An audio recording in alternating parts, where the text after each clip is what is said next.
coming. I do appreciate it. And I want to thank you that, regardless of your position on tonight's topic, thank you for your interest in making Wisconsin a better place. Even those of you from other states, thank you for being here. As your representative, I believe it's my responsibility to research important issues of the day and then share with you my conclusions.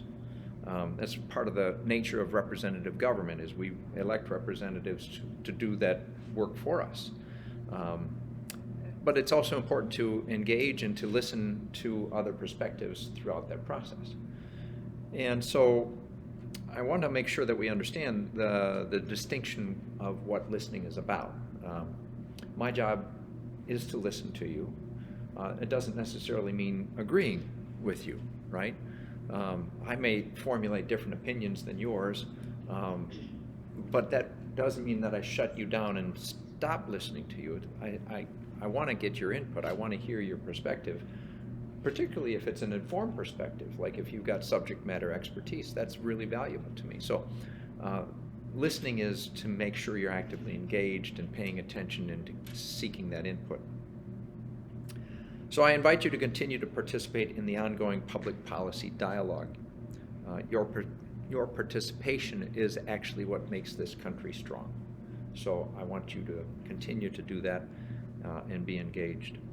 As Michael said, when I conclude the presentation, we will take your questions and comments. So if you don't have a slip of paper, but you think of a question during the course, just raise your hand. Michael's going to be watching. He'll come by and he'll give you a slip of paper if you need one to fill that out.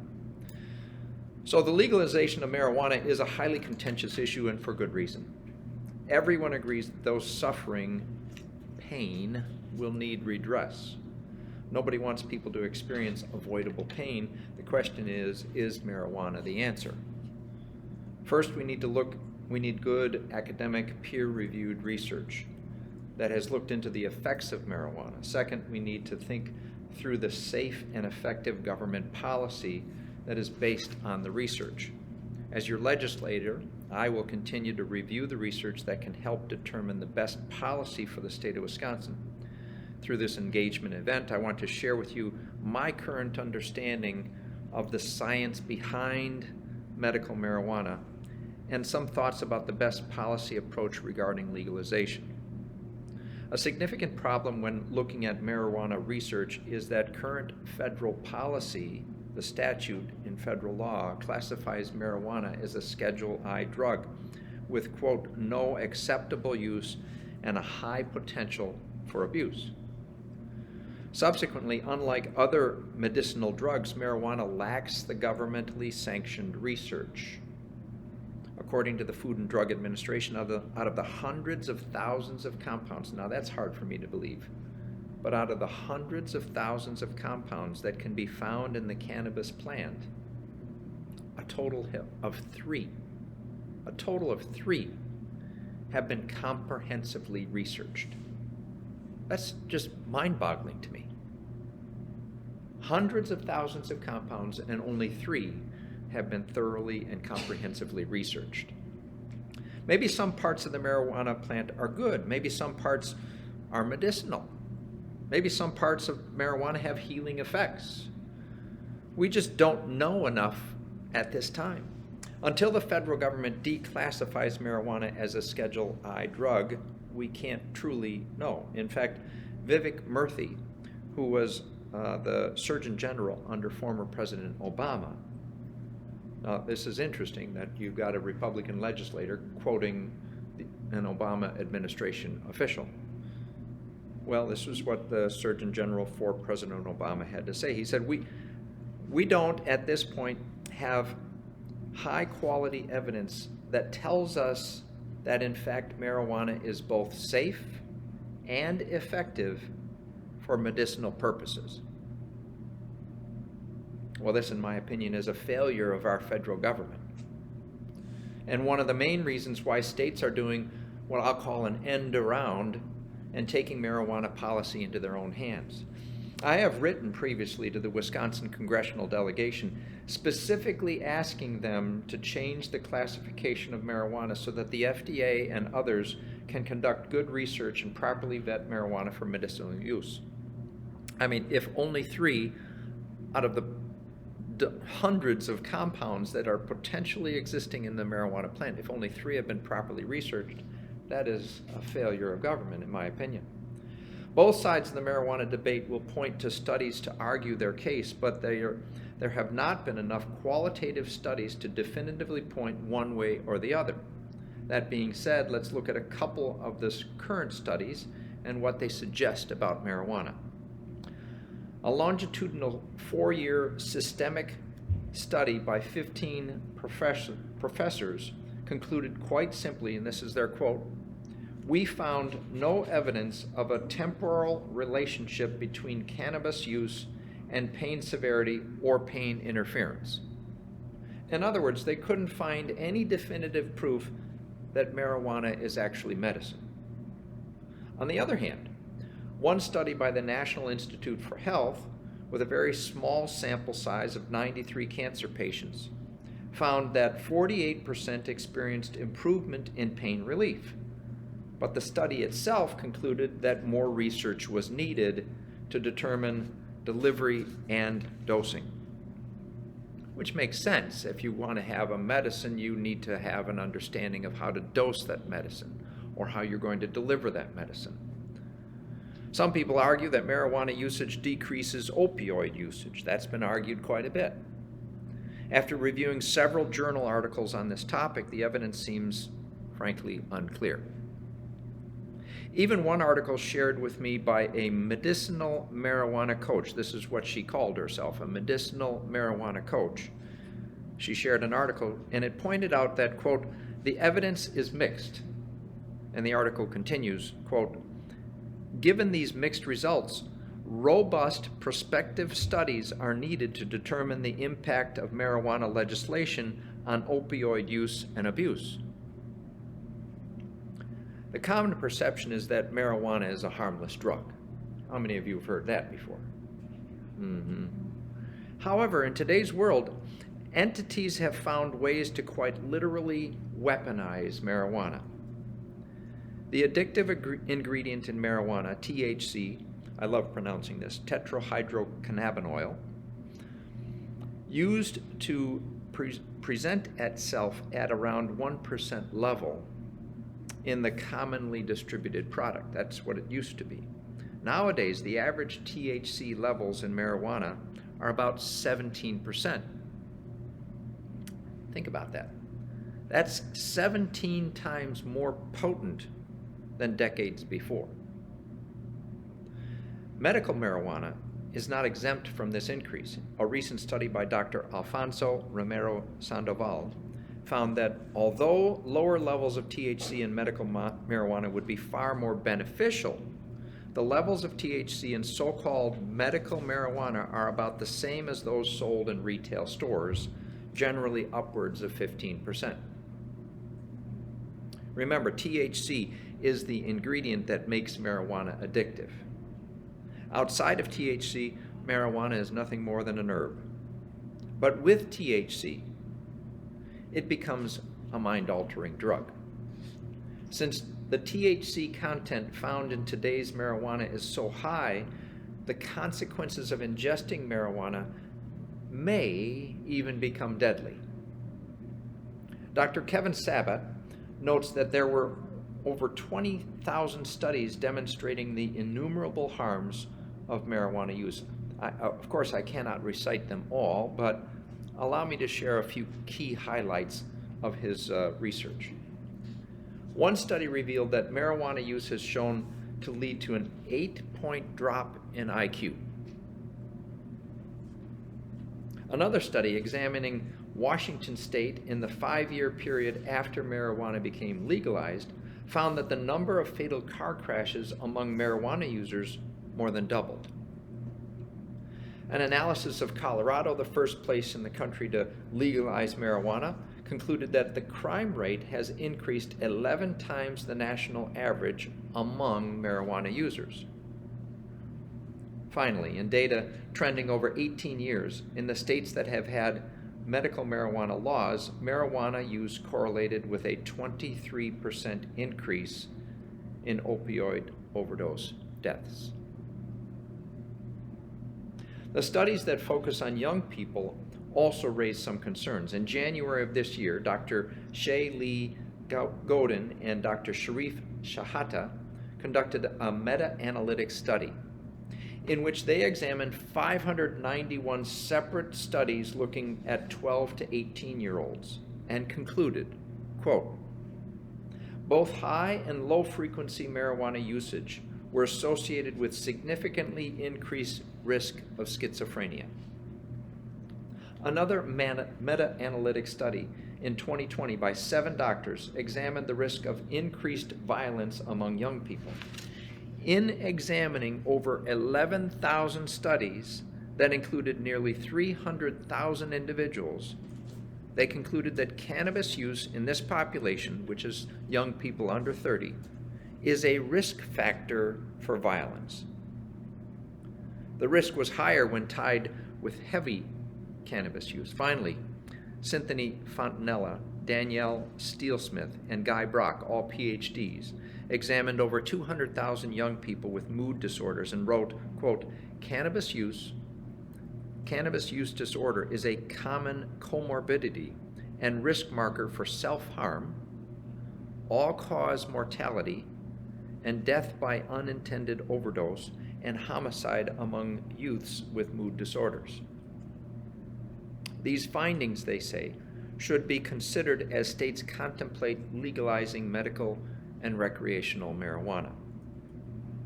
Although some of this research gives great reason for concern, many still purport that marijuana has benefits. In fact, the University of Wisconsin-Madison, right here in Wisconsin, offers a course called cannabinoids as medicines. It's a class, and one of their course objectives, they explain, well, quote, they want you to list, let's try this again. They list, quote, explain what evidence is currently lacking for using cannabinoids as disease treatments. So if the course content says, explain to us what's missing, it would suggest that there is insufficient evidence. Furthermore, they say another course objective is to, quote, discuss what clinical studies should be done to better understand the effects of various cannabinoids on disease. To be clear, I'm not saying that marijuana is not medicinal. To the contrary, the FDA acknowledges, in fact, that some parts of marijuana can reduce pain. And yet, the existing research also supports the fact that marijuana has unintended side effects, both for the individual and society. This is about as clear as mud, right? The bottom line is more research is needed on marijuana. So where does this leave us with regard to public policy? It is clear that legalizing recreational and/or medicinal marijuana is gaining popularity. That's clear.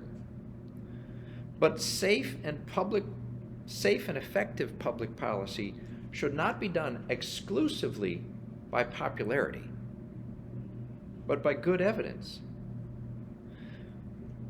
It's like my mother always used to tell me, if all your friends were jumping off a bridge, would you jump off the bridge too? Right? Did your mothers tell you that? Yeah. Just because it's popular doesn't mean it's good. With insufficient evidence at our currently at our disposal, frankly, it would be unwise and potentially reckless to think of marijuana as medicine. Bypassing science probably isn't good for anyone. Medicine, as we know it, is either prescribed by a doctor or offered over the counter with clear instructions for use and full disclosure of potential side effects. Some of these medicines, you pull out the little wrapper inside and they got this fine print, and you open it up and it's a big sheet of paper with all this fine print. And you know, that's to disclose what the potential harm is. Doctors cannot correctly prescribe suffering patients with the correct dosage of marijuana if they don't fully know what it contains or what the side effects might be. And yet proposed legislation right here in Wisconsin to legalize so-called medical marijuana, frankly, it punts the issue to the medical professionals. I've had conversations with the doctors who say, I don't want to have anything to do with this, because they are to be responsible for their patients' well-being, and they are under oath to help them in the best way that they can. Well, how can a physician be expected to recommend the correct amount of marijuana and the manner of use when there is insufficient and conflicting studies?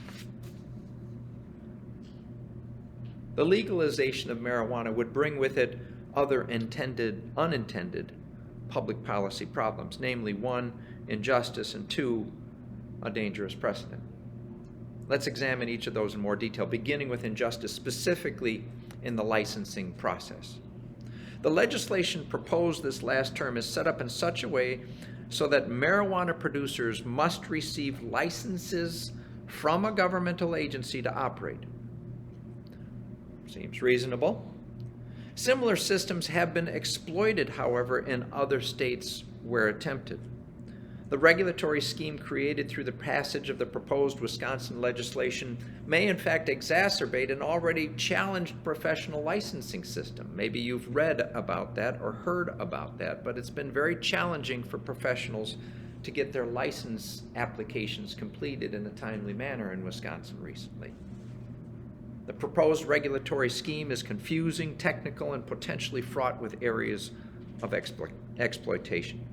In Nevada, for instance, they adopted a similar scheme as the Wisconsin bill intends, and the FBI ended up investigating, quote, how regulators deleted disciplinary records of dispensary sales to minors, bent the rules to favor certain establishments, and stored undocumented, unsecured, and unknown quantities of seized marijuana in a state office. It wasn't just Nevada. It happened in Maryland, too. In that state, the legislator, Cheryl Glenn, who created the medical marijuana program, was convicted of taking bribes in relation to the licensing process and sentenced to 2 years in prison. In Illinois, almost all the state representatives have received campaign contributions from the marijuana industry. If you don't think that there's big business involved with this, you're fooling yourself. Somebody's trying to make some profit.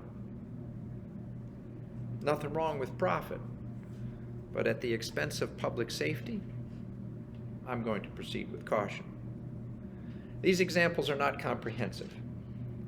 As other states have tried similar regulatory frameworks with similar results, but they demonstrate a clear pattern. The regulatory scheme of the marijuana industry is fraught with abuse. We as a state need to think carefully if we want to follow in these footsteps. The consequences of legalizing medical marijuana aren't limited to the injustice in the licensing process. So now let's turn to the dangerous precedent. Keith Stroup, the founder of the National Organization for the Reform of Marijuana Laws, once said in an interview, this is a direct quote, "We are trying to get marijuana reclassified medically. If we do that, we'll be using the issue as a red herring to give marijuana a good name." Well, that statement certainly is worth unpacking. A red herring is a ruse, a deception, a subterfuge. It is the Trojan horse, Pandora's box, if you will. However you put it, the end result is the same. Marijuana is being used, it's being dressed up as something that can medically help people, but in reality, it is an illicit, mind-altering, and addictive substance. The Drug Policy Alliance was a little bit more straightforward, and I quote what they said. "This is our strategy. We will get medical, and then we will get general. And that is a foothold to all drugs becoming legal." End quote. There ought to be one question in your mind after hearing these statements. Where does it end? Will we say yes to marijuana and then yes to heroin and then yes to cocaine? What about fentanyl? The line is being blurred between medicine and mind-altering, illicit, and addictive drugs on the back of popular opinion. This is why we need to slow down. Just slow down and ensure that public policy is driven by good research, by the science. Otherwise, it is reasonable to fear that once we start down this path of legalization and legalizing drugs due to popular opinion, we may never recover from it. It is not clear that marijuana is medicine. But we do know that it can be a dangerous substance that creates irreparable harm. The promises of eliminating the black market, that's another promise that we hear often, that it would eliminate the black market. Well, the promises just hasn't materialized in the states where it has become legal. And while many would argue that the financial benefits of taxing marijuana are a clear win, I don't think we should think about the dollars and place them ahead of the people. It is unclear if Wisconsin's attempts to legalize medical marijuana will help those in pain, and legalizing it could certainly expose our populace to a harmful drug while creating injustice and potentially setting a dangerous precedent. So where does this leave us? I believe that legalizing medical marijuana is not the best policy at this time. Its effects have not been researched thoroughly, for federal law prohibits it. To legalize a drug without first proving its efficacy and ensuring its safety is frankly unwise. The next step should be the reclassification of marijuana federally so that it can be properly studied in order to provide clear evidence to build safe and effective public policy. I want to thank you for your time and attention tonight. I do appreciate it.